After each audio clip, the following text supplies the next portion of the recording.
একটু বসেন, আপনারা ধৈর্য হারা হয়েন না। জি জি বলেন বলেন। ওয়ালাইকুম আসসালাম রাহমাতুল্লাহ। জি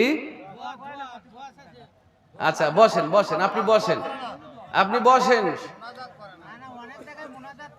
আচ্ছা আচ্ছা আচ্ছা আচ্ছা বুঝতে পারছি। মানে আপনি বল, কিন্তু কেউ যদি দোয়া না করে আমরা তাকে অমুসলিম মনে করি, ওকে মসজিদ থেকে পর্যন্ত বের করে দিই, আছে না নাই?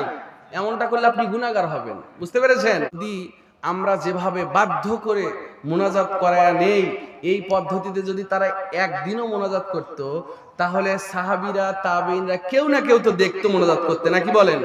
দেখতো না? আর ওইটা বর্ণনা করে যেত। আরে আল্লাহ নবী প্রস্রাব পায়খানায় কিভাবে যেতেন ওইটাও বর্ণনা করে গেছে। আল্লাহ নবী স্ত্রীর সঙ্গে কিভাবে থাকতেন ওইটাও বর্ণনা করে গেছে। আর প্রকাশ্যে সাহাবীদের নিয়ে সম্মিলিতভাবে দোয়া করেছে। সাহাবীরা এটা দেখলে বর্ণনা করে যেতেন না?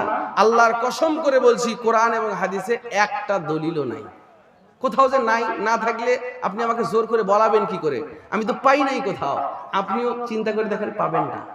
শোনেন, আমরা অনেকেই মনে করি যে আমরা আগে থেকে দেখে আসছি বিধায় এটাকে ছাড়তে পারি না। আপনি আমাকে একটা জবাব দিবেন। ধরেন আপনার একটা জমি এতদিন অন্য একটা লোক মেরে খেয়েছে।